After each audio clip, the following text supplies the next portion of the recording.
Ma première vidéo, c'est la merde. Allez, on peut le faire. Bel bonjour à tous, bienvenue dans le poulailler. Aujourd'hui, on va parler d'un anime pas très connu, mais plutôt intéressant à regarder. Aujourd'hui, on va parler de Tonari de Kabutsukun. En français, le garçon d'à côté. En anglais, My Little Monster. Qui veut plus du tout dire la même chose. Enfin, c'est que moi que ça dérange ou non? Ouais, je suis le connard, ça me va. Alors, Tonari no Kabutsukun raconte l'histoire de deux adolescents, Haru Yoshida et Shizuku Mizutani. Un jour, Mizutani va devoir aller emmener ses copies à Haru du fait qu'il a loupé toute la début d'année scolaire. Il s'est battu en tout début de cours. La cérémonie... À la cérémonie d'entrée, une professeure demande à Shizuku de lui emmener ses copies. Voilà. Vive le Japon, à Haru, et en fait, en voyant Shizuku arriver, Haru panique et saute du premier étage. C'est que le début. Et en fait, avec le temps, ils vont commencer à devenir amis. Shizuku va commencer à s'intéresser à Haru du fait de sa gentillesse et de sa naïveté, et elle va avoir le droit à une déclaration d'amour les plus magistrales. C'est génial. Le Garçon des côtés est réalisé par Robiko, qui est scénariste et dessinatrice de ce manga. A été édité chez DEDS, chez les éditions Kodansha. Le début de parution entre 2008 et 2013. Et chez nous, c'est Pika Édition qui s'en occupe. Grand merci à eux, évidemment. Elle est connue pour ses multiples one-shots au Japon, que nous n'avons pas du tout, c'est la seule œuvre qu'on possède en France. 13 tomes sont finis au Japon et finis en France, avec un tome bonus du 13e qui raconte certaines petites histoires du quotidien qu'ils ont eu les héros entre temps, avant la fin et pendant et après la fin de la série. L'anime a été réalisé par The Brains, et chez nous, c'est chez Black Box. Qu'est-ce que j'ai pensé à cet anime? De point général de vue, même grossièrement sur cet anime. Cet anime est bon, relance pas vraiment des codes universels pour un shoujo. Il est bon à regarder, il est très marrant. Les personnages, on s'attache vraiment très beaucoup, il n'y a rien à dire. Le seul défaut que j'ai à dire par rapport à cet anime, c'est du fait qu'il est plutôt court du fait de ses 3 tomes. Vu du fait de ses 13... L'anime est très court du fait de ces 13 épisodes qui sont plutôt... Bah, on va pas dire courts, mais en fait, on a très peu de chances de s'attacher au personnage, à part si on a lu le manga ou on compte lire le manga, qui est une évidence pour certaines personnes, mais qui ne l'est pas pour d'autres. Le manga est écrit en 13 tomes et raconte les histoires vraiment pas par pas des personnages pour s'habituer aux personnages. Malheureusement, dans l'anime, ça va pas aussi loin. Dans l'anime, ça s'arrête au bout du 3e tome. Si je compare au manga, il y a que ça ne va pas très loin. Mais ça donne à peu près une aperçu qu'on peut se donner grâce au personnage qui est très agréable, on va pas se mentir. Les personnages sont très marrants. Je remercie surtout énormément le seiyuu de Haru qui est Tajisa Soyuki, qui fait un boulot merveilleux et qui rend en fait cet aspect d'ignorance à Haru qui est juste parfaite, qui est juste même magique. Ça me fait vraiment rire, c'est vraiment agréable. Et pour le seiyuu de Shizuku qui est Haruka Tomatsu,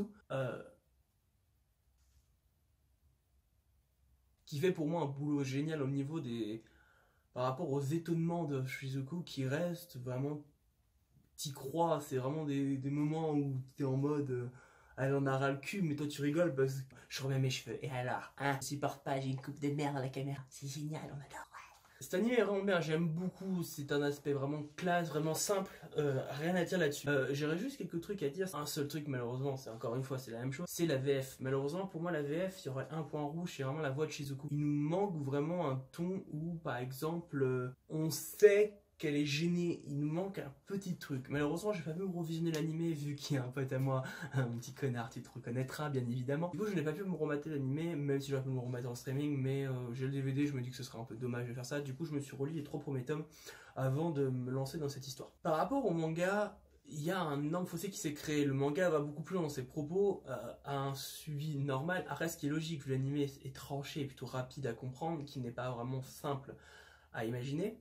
Mais on peut pas contredentir ça à un anime qui fait 13 épisodes. L'anime est direct, rapide, si on apprécie les personnages, on les appréciera et on voudra lire le manga. Au niveau de la prise de vue, c'est simple, on va regarder l'anime sous un point de vue simple, rapide, pas vraiment prise de tête, avec une petite touche nostalgique parce que certaines choses qui vont se passer dans l'anime te diront c'est marrant, on aime bien, enfin t'aimerais bien que ça t'arrive des fois parce que c'est une bande de potes qui ne sont d'habitude n'ont pas de potes, du coup c'est marrant entre certains personnages qui te font rêver comme la fille qui se croit trop belle, ou le mec a trop d'amis mais il comprend pas pourquoi, ou le mec il se croit tellement beau gosse parce qu'il se fait recal par la seule meuf qu'il aime, c'est génial. Et après tout cet aspect entre Haru et Shizuku qui se courent après mais qui ne se rendent pas compte en fait qu'ils sont un couple à proprement parler, et c'est ce qui m'a fait rêver de cet anime. Cet animé est l'un de mes préférés par rapport à une raison simple. Tous ceux qui me connaîtront vont le comprendre par rapport à la chaîne YouTube ou même moi-même en général. Lui, c'est le meilleur. On me test. Fallait s'y attendre de ma part. LOL MDR. C'est pas à l'aise. C'est plutôt je suis pas à l'aise. Mais j'avoue que par rapport à l'animé, si on compare vraiment l'animé au manga, ce qui est ultra dommage, c'est que certains personnages ne sont pas été vraiment présentés ou même ne sont non existants. Si par exemple je prends l'exemple de la sœur de Yamada, n'a jamais été présentée dans le manga, je vous mets une image juste ici. C'est dommage, c'est un personnage qui a vraiment de l'importance dans la... Il remet encore mes cheveux, j'ai une coupe des années 70, c'est trop bien, on adore. C'est un personnage ultra important du fait que c'est un personnage en fait qui va chambouler certaines choses par rapport aux intérêts des personnages, comme le fait qu'elle va aimer Haru, mais aussi son frère, du fait qu'ils se ressemblent, ce qui est littéralement débile. Ah, et au fait, Yusan. Ouais, d'accord, c'est le meilleur personnage de tout le manga, il est génial, j'adore ce mec, il est unique, oh putain, j'adore. L'anime n'est pas top, le manga, je le trouve personnellement très bien pour un shoujo, ça change des codes un peu toujours la même chose, le dessin est très simple, il n'y a pas d'effet shoujo à mourir.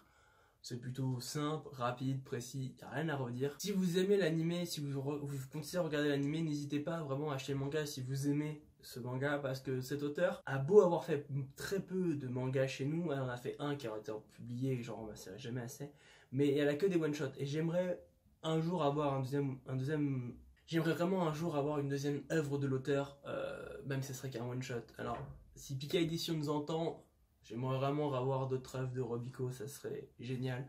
Parce que son trait, entre les moments sérieux et les moments chibi, c'est joli. Moi j'aime beaucoup le trait simple, mais à la fois très émouvant dans certaines scènes. Il n'y a rien à redire.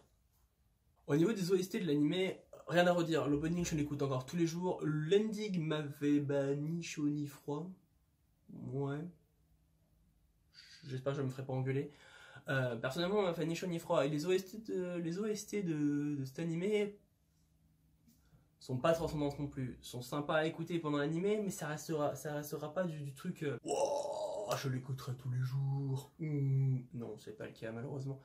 Mais les OST sont vraiment en thème de l'animé, et c'est ce qui est agréable quand on écoute un animé, quand la musique. En fait, c'est tout simple. Quand l'opening est réussi et l'ending est réussi, c'est quand tu comptes les écouter plus tard. Quand les OST de l'anime sont présents, mais que ça t'a encore plus donné envie de regarder la suite et même plus tard d'acheter le manga, c'est que les OST au marché ont permis de créer un univers encore plus précis et c'était encore mieux. J'ai vraiment adoré et je conseille ce manga à beaucoup de personnes. Merci de m'avoir suivi, ma première vidéo vient enfin de sortir, j'espère qu'elle vous aura plu. N'hésitez pas à me donner des commentaires, je les prendrai tous en compte, je les lirai tous.